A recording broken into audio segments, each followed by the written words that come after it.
I vote a resounding yes.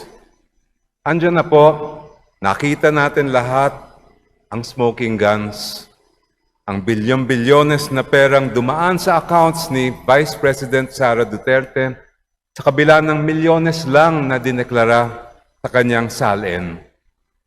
Ang halos kalahating bilyong piso na confidential funds na winaldas niya at marami pang iba.